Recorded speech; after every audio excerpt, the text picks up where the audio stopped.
Welcome to the Fredericksburg Center for the Creative Arts and the November 2021 Light and Reflections National All Media Juried Exhibition. I'm Carol Morgan, the curator of the Frederick Gallery at the FCCA. Please come in and visit in person. Our galleries are open Monday, Thursday, and Friday from noon to 4 p.m., Saturday 11 a.m. to 4 p.m., and Sundays 1 to 4 p.m. I want to thank our videographer, David Kennedy, for providing these videos for our social media and YouTube. During November, the FCCA Members Gallery is exhibiting travel photography featuring Dorothy Stout and Bonnie Benke. You're invited to visit our exhibitions in person and enjoy the original art in our historic home, the Silversmith House, at 813 Sophia Street in downtown historic Fredericksburg, Virginia. The November Light and Reflection exhibition provided artists with an opportunity to submit work with a specific theme. This challenged the juror, Patricia Steck, to select a limited number of works from many entries and to form a thematic exhibition. Patricia Steck attended Maryland College of Art and Design, studying fine arts and arts communication, graduating with an associate's degree. Studied at MICA in Baltimore, Maryland, and Johns Hopkins University College for her master's certificate in graphic design. She worked in graphic design for 25 years. She is a 13-year career employee for Maryland National Capital Parks and Planning Commission, working within the Arts and Cultural Heritage Division at Montpelier Arts Center in Laurel, Maryland, as Principal Art Administrative Assistant, Programming Assistant, and Curator. She has created art in many different media, specializing in interwoven illustrative paintings, primarily in gouache and acrylic. She has exhibited in Maryland, Virginia, and Washington, D.C. I want to welcome to the FCCA, Patricia Steck, our juror for this exhibition. Patricia? Thank you, Carol. First, I'd like to thank the Fredericksburg Center for the Creative Arts for the opportunity to judge this show, Light and Reflection. There were so many lovely pieces that were submitted, but I could only pick a few to fit the walls in the beautiful gallery, that it made it kind of difficult.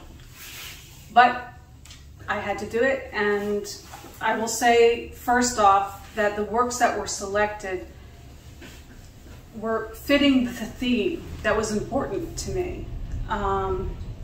Also, the work had to have skill and creativity, expressiveness from the artist, an individual expressiveness, and how I chose how it was portrayed and how it challenged the viewer.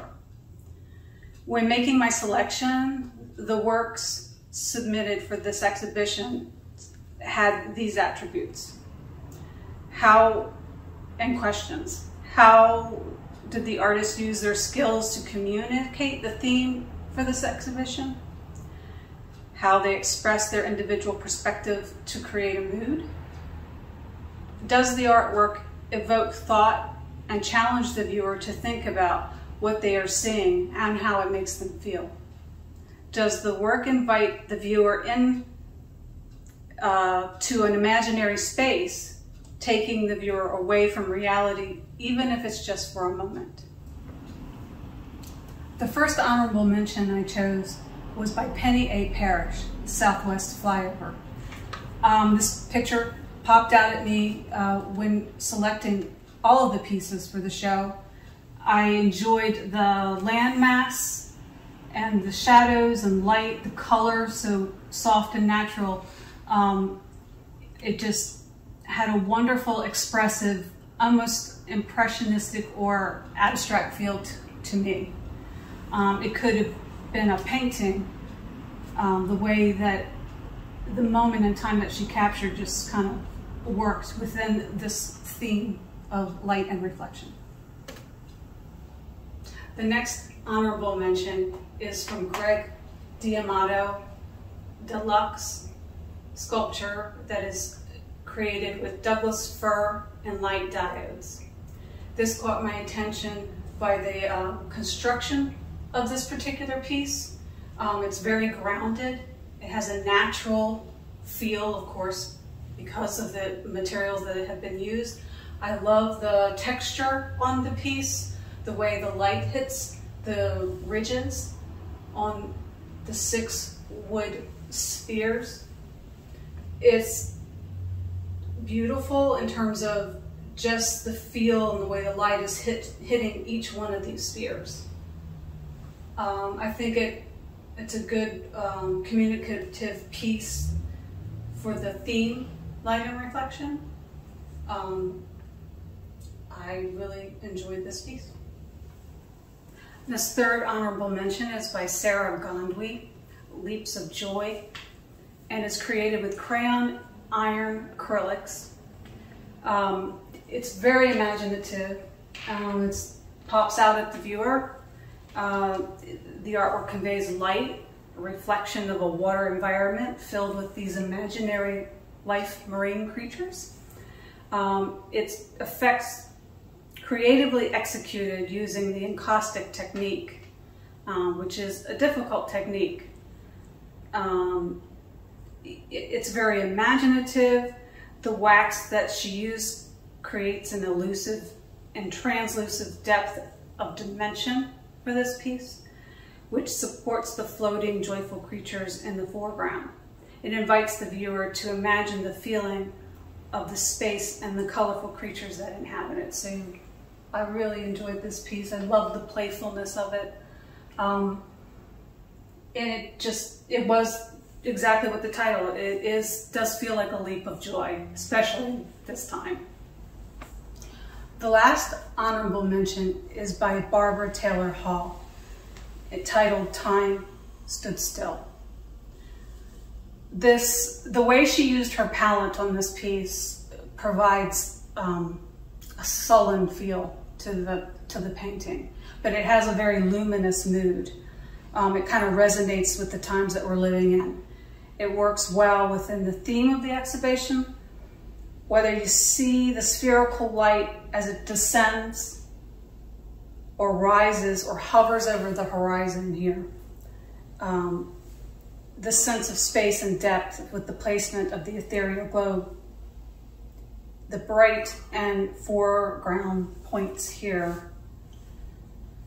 It just creates an illusion of stillness, which really works well with the show. It's a beautiful piece.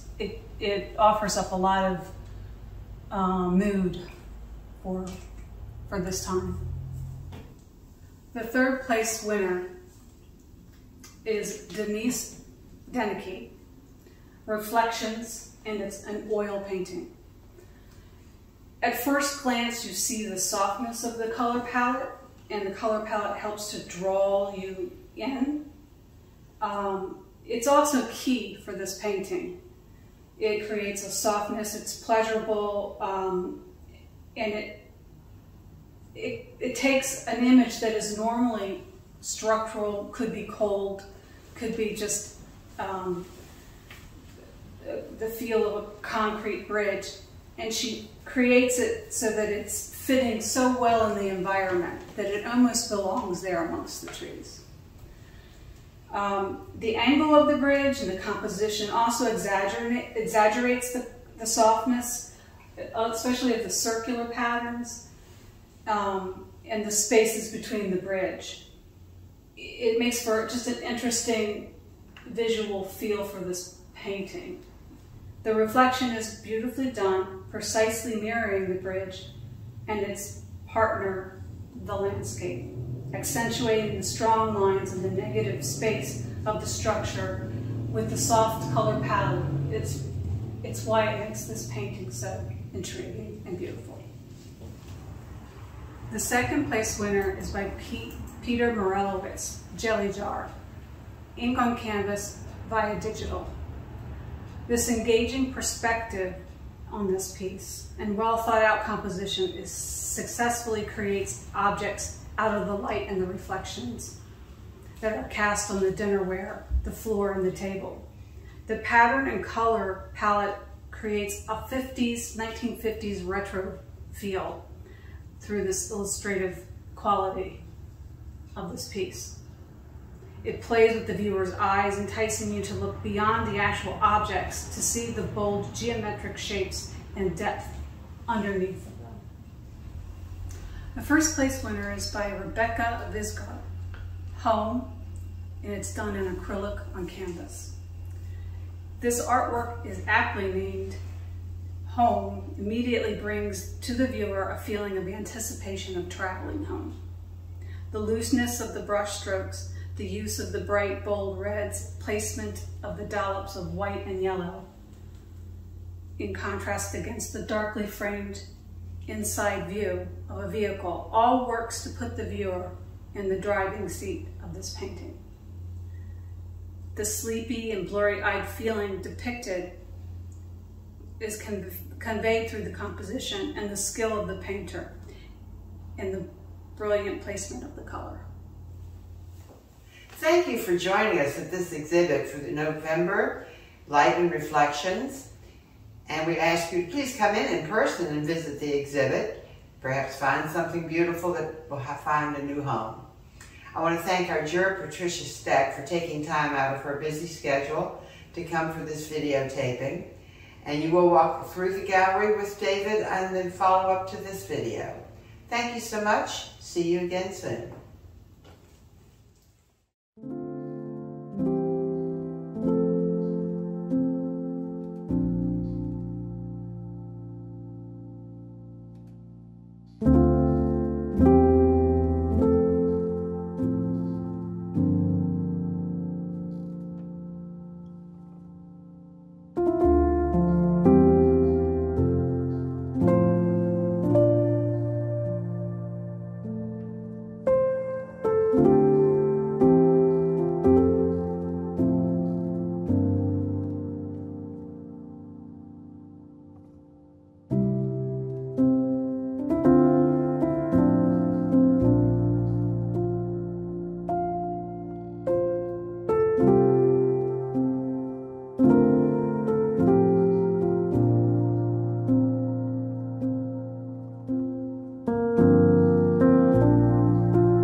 The Fredericksburg Center for the Creative Arts, where art and history meet.